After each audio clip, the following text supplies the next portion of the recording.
Florida's had a rough time with the pandemic from the very beginning because unfortunately that guy was their governor. He doesn't give a damn whether people live or die. And so all of the waves have been bad in Florida, especially this last one. If we bring up this chart of deaths, this most recent wave has been terrible.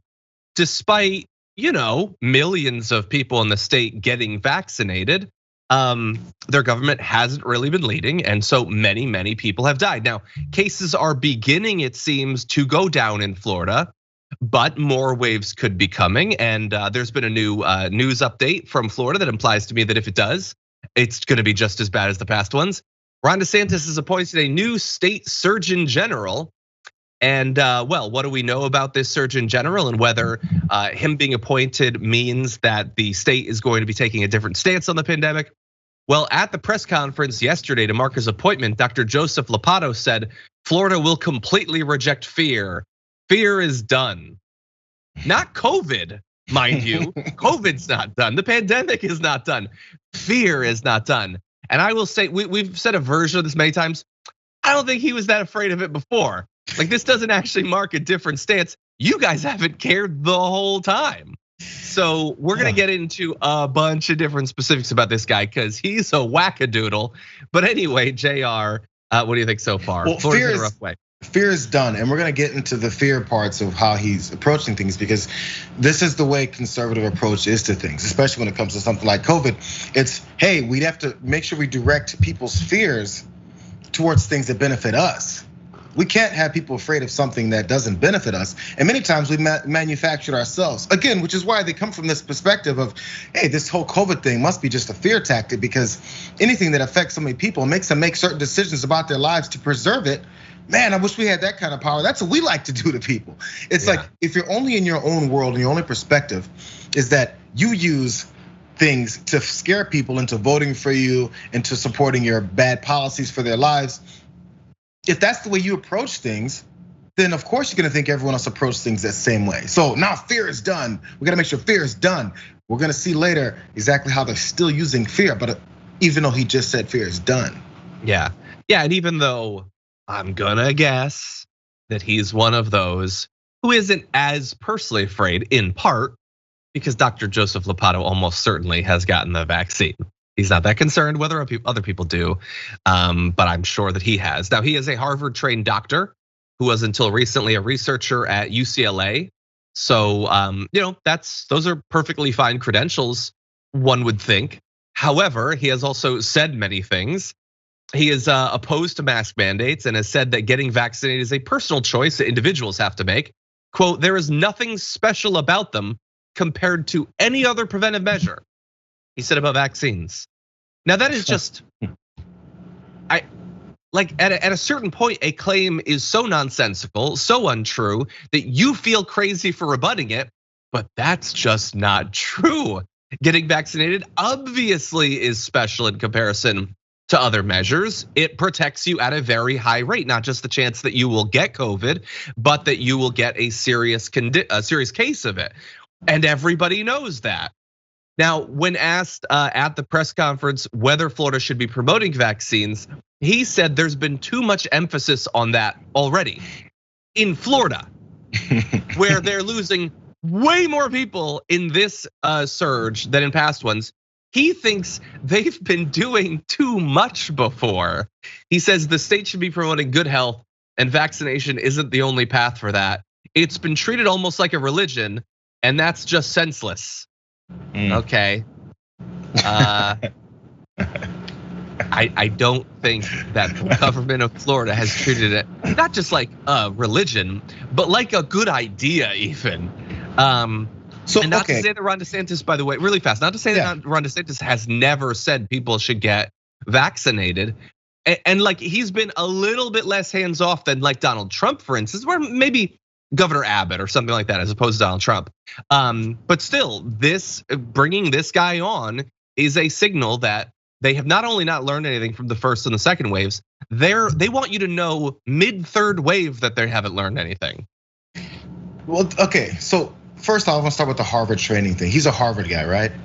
Yeah. Why do we put I feel like I've said this before. Why do we put so much emphasis on the fact someone went to Harvard, Princeton, Yale, Stanford, any of these big schools? Fine, I'll toss in mine, USC. Why does it matter? UConn.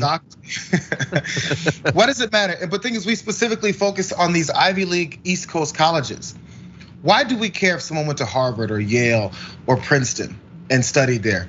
And then they're coming in saying something is obviously not based in facts. What is it about them going to college there that suddenly makes them this person that's above any other outside factors that could factor into their belief systems or the reasons why they're doing these types of things? Just because you went to Harvard doesn't mean that money still isn't a factor in your life. It doesn't mean that power and position is not a factor in your life. It doesn't mean that you don't know what you're saying is a lie. What is it that Harvard teaches people that makes them think, oh my God, I'm this truth teller, and no matter anything that happens in my life, I'm gonna always tell the truth?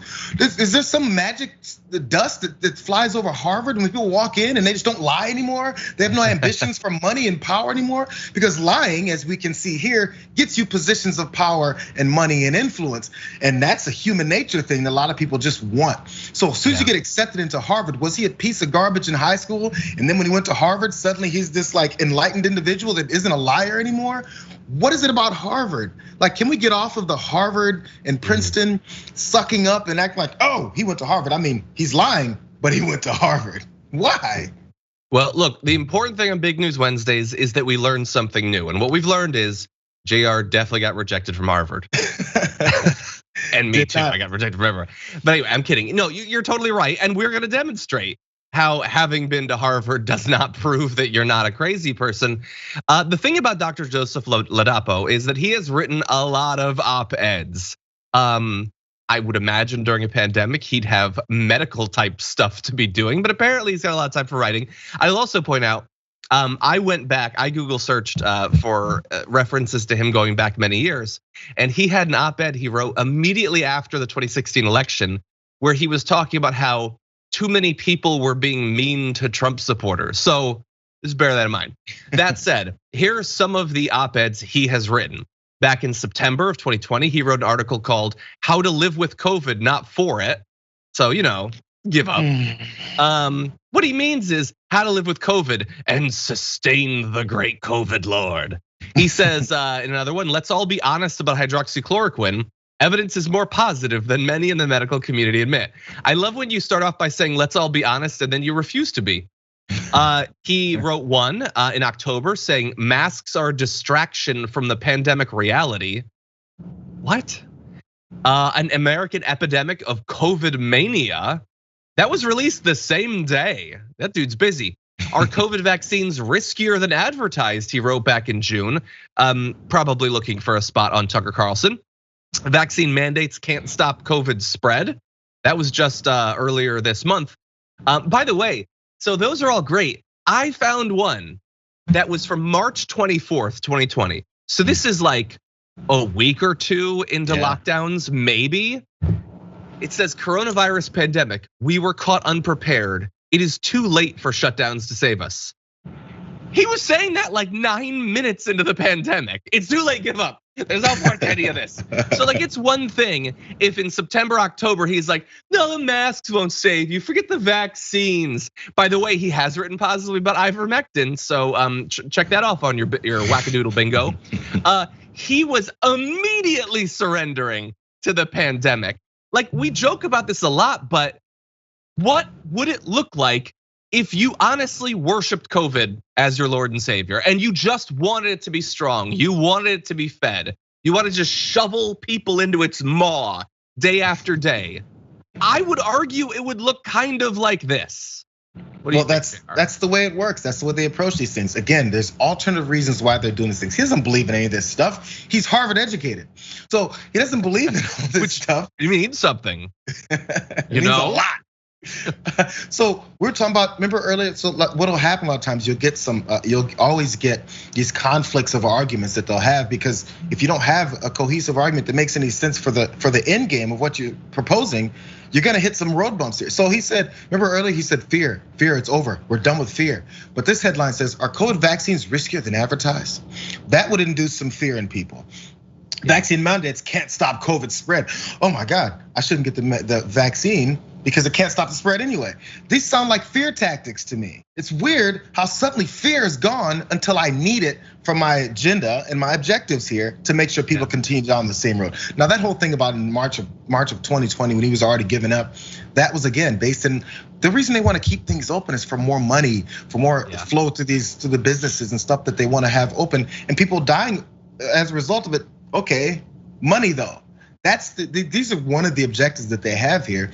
And so from the very beginning, as soon as there's this threat to ending anything in business like or money flowing through these certain people's bank accounts, oh man, it's over. Stop, it's over already.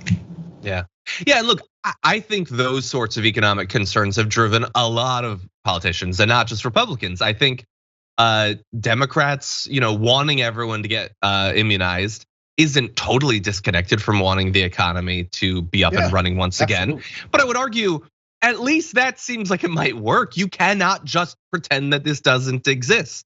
We'll not do that and not lose tons of people as Florida has. By the end of, let's say today, they'll have lost 52,000 people just in Florida. How many of those people needed to die? Do you honestly think it's 10,000 that absolutely had to die if they'd done what they could have done? But no, they've got people like this. They've got Ron DeSantis and they're sticking with him. Someone said this guy, Dr. Joseph Ladapo, makes the demon semen woman look credible.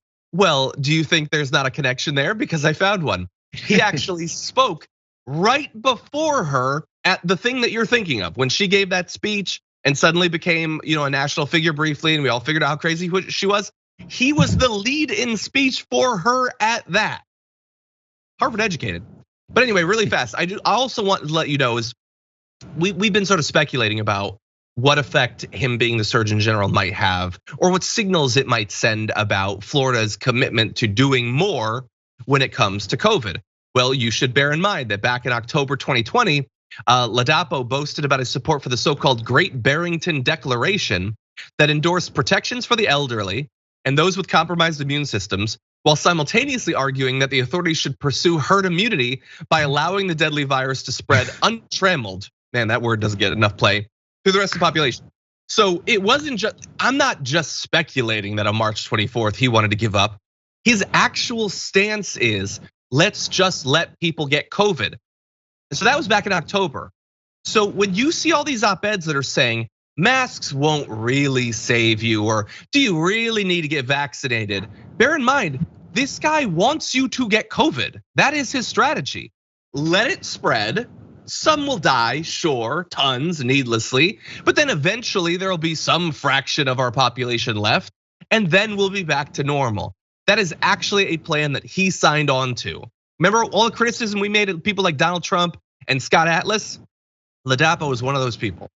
This is the way it goes. It doesn't, it's based off the moment in time there. First it's, well, not even who knows which came first, the chicken or the egg, but here it's which one is it gonna be? So we're gonna say masks are ineffective and all that stuff. But then we found out previous to that, he was talking about how he just wants everyone to be infected.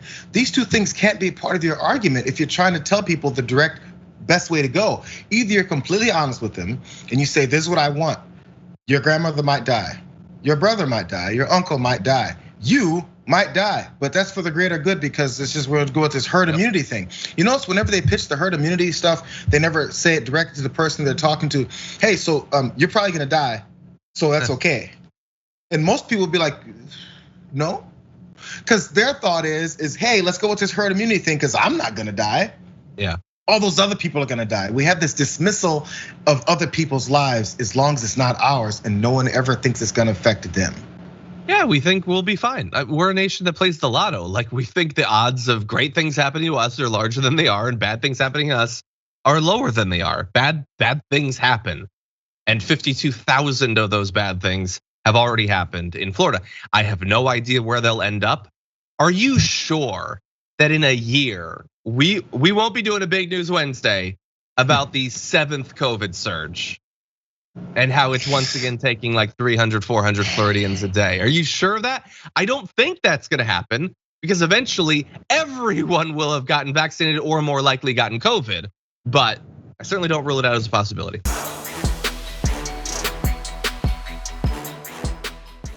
Check out the Damage Report podcast each day, wherever you get your podcasts, whether Pocket Casts or Stitcher or iTunes.